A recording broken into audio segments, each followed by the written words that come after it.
Welcome back. The BRICS Summit ends today and several agreements have been signed between South Africa and other BRIC member countries. One of the key issues discussed at the summit were the Russian President Vladimir Putin's subject of a nuclear deal. This was apparently raised at a private meeting with President Cyril Ramaphosa at the BRICS Summit, and the country could not sign such a deal for now. And in the meantime, South African trade unions say they will unite to address the challenges of exploitation of South African workers allegedly by BRICS companies operating in the country. COSATU, FEDUSA and NACTU addressed local and international trade unions at the BRICS Trade Unions Forum in Durban. So for a wrap of this and other issues, we are joined in the studio by Sfiso Falala, who is the CEO of Plus 94 Research. Well, thank you very much. Welcome back once again to our show. Thank you for having me, Colin. All right, let's pick up from where we left off. Before the summit started, you raised concerns and you were concerned about the voice of small businesses, if their interest will be represented. And do you think that the BRICS Summit has delivered when it comes to the voice of small business? I think we have to look at what the president has been saying. And one of the things he has addressed is the inclusion of small business and certainly inclusive growth, not just in terms of South Africa and small business in South Africa, but on the African continent. So he has been leaning in that direction. And what we have to see is what will happen in terms of the agreements that have been entered into, especially the investment agreements more than the loan agreements, because the investment agreements should then lead to the development of the local economy, whether it is in manufacturing or services or some other involvement. It's critically important to understand how small business will become involved in that. Will it be out of its own initiative, or will there be measures, for instance, from the BRICS Council to invite small business to become involved? Let's talk about the concern regarding loans and investments. Let's start with these loans. For example, if Eskom is being borrowed money, whereas it's in a precarious financial situation, does it make sense? Well, it's a yes and no. Yes, because Eskom needs money in order to increase capacity so that it remains viable, so that we can have electricity and we're able to run our businesses and our homes have lighting. So from that perspective, it's important. But what we need to look at is the country is already heavily indebted. Our foreign debt stands at something like $183 billion, which is a lot of money if you consider that it increased by $10 billion from the end of 2017 to the beginning of 2018. And through this BRICS Summit already, we are seeing that that amount that we are owing is still going to increase even further. It is not healthy for a country to end up with in excess of 60 to 80% of its GDP being foreign loans. So we shouldn't be too excited about getting loans. What we should be looking at is, why do we need those loans? Is it because we lack investment, or there are issues that we should be addressing in the economy that could obviate the need for such loans that we seem to clamor for so much? On the positive side, one can say that when the year began and President Ramaphosa took over, he started first on a footing that we need to draw foreign direct investment in the country. Do you think half of the job is done now? Yes, I think he will get what he is looking for, in spite of some of the handicaps that we still have, some of the background noises which typically would make it difficult for investors to invest. I think he's on the road to getting some of that money. We see that already the Chinese are pledging to invest close to about $20 billion, and there are other countries that will follow suit. So he will get, and that money will not necessarily come from BRICS nations alone. So that money is going to come, that investment is going to come. What is important is how that investment is used and what are the terms of that investment. For us as business, one of the most scary things that we are having to deal with is the fact that the African continent, South Africa included, when these deals are signed, tends to end up with the short end of the stick. We would like to ensure that we are as happy after 10 years of the deal as we are now that the deals are going in. Okay, now when you are having African countries discussing a possibility of a single currency. And on the other hand, South Africa being a member of SADC as well. So this multilateral involvement in trade deals and corporations, where does it place the single voice of looking forward towards what is titled here in the Johannesburg Declaration as the Partnership for Global Economic Recovery?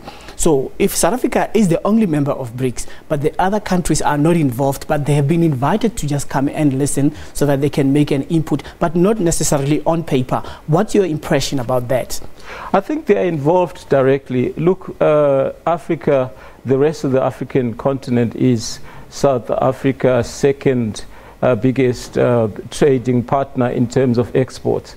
Right now, our exports mostly going to the Asian countries, 34% of our exports. About 30% of our exports go to countries that are in Africa. So indirectly, they are linked up with the whole BRICS setup.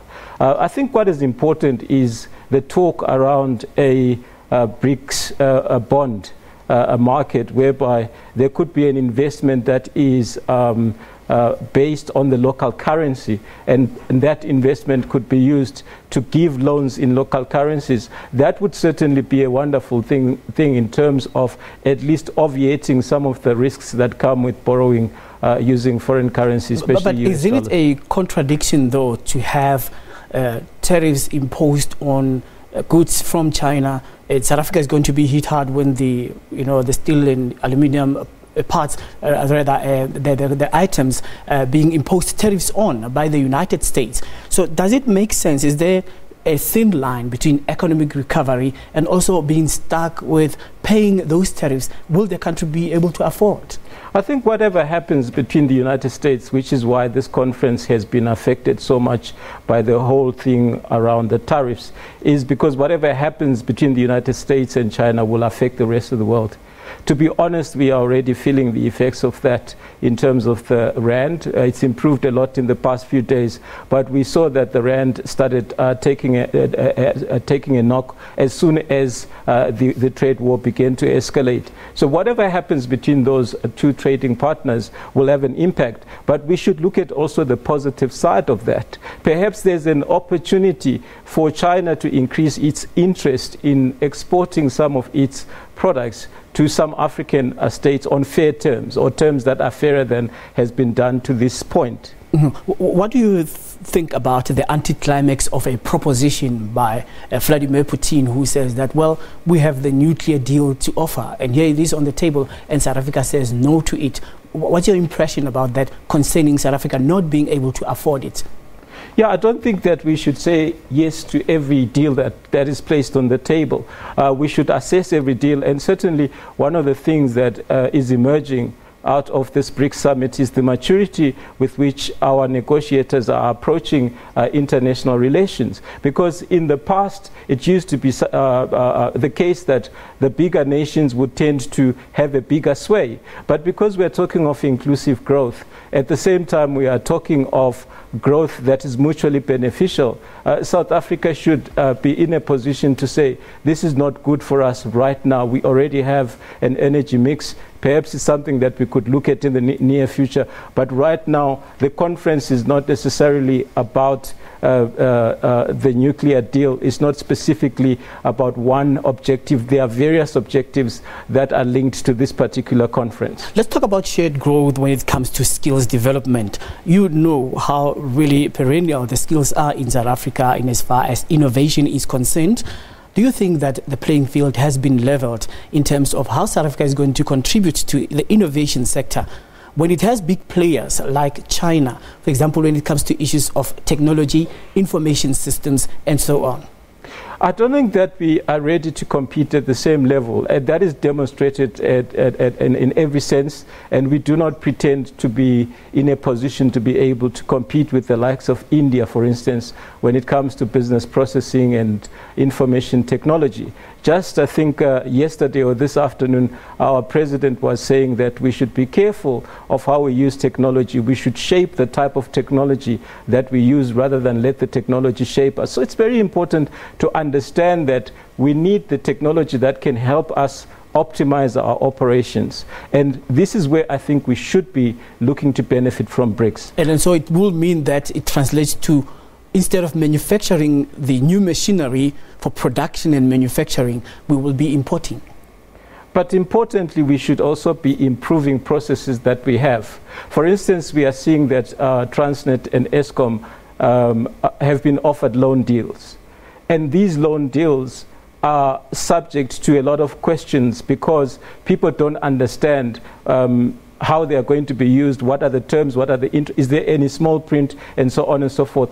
Whereas, in fact, if you look at India, with its business processes, India is able to automate a lot of the work that is being done by Transnet in terms of managing the capacity, whether it's trains, the rolling stock, and that sort of thing. And Eskom, in terms of the billing processes that customers often complain about. India is able, within the twinkling of an eye, to offer technologies that can automate most of the state-owned enterprises. So this is where we can catch up in terms of being close to at the same level as some of our partners within the BRICS bloc. Right. On a parting shot, has the BRICS summit delivered? Well, I think it's been very exciting. It has captivated the imagination of the nation and certainly the whole continent. And from that perspective, it's the 10th one, but for a lot of people on the continent, it feels like it's the first BRICS summit. So to that extent, creating the awareness amongst the people of Africa, it has delivered. But also it came at a time when people became interested in economics and the way in which we are running our economy. And to that extent, it has delivered because there's a sudden awareness that China started being the China that we know today when they embarked on their economic revolution, which meant that they had to change the way they do business. And emerging out of this conference, I think we are looking to be doing business differently. And to that extent, it has also delivered. The fact that we've seen some of the African nations also being invited, even the Organization of Islamic Nations, being invited, coming, having academics and business experts and so on. So we are poised to greater things and to prepare for quantitative growth. So to that extent, we are talking numbers now, whereas previously we were talking of aspirations. We are now talking numbers. So to that extent, I think it has started the process of delivering rather than actually delivered. And in terms of what it can achieve as a conference, it has delivered. Thank you so much for making time to speak to us. Thank you. All right. That's Sfiso Falala, who is the CEO of Plus 94 Research, talking to us about the BRICS Summit. Whether or not it has delivered, he says yes. Let's now take a look at how the markets are performing.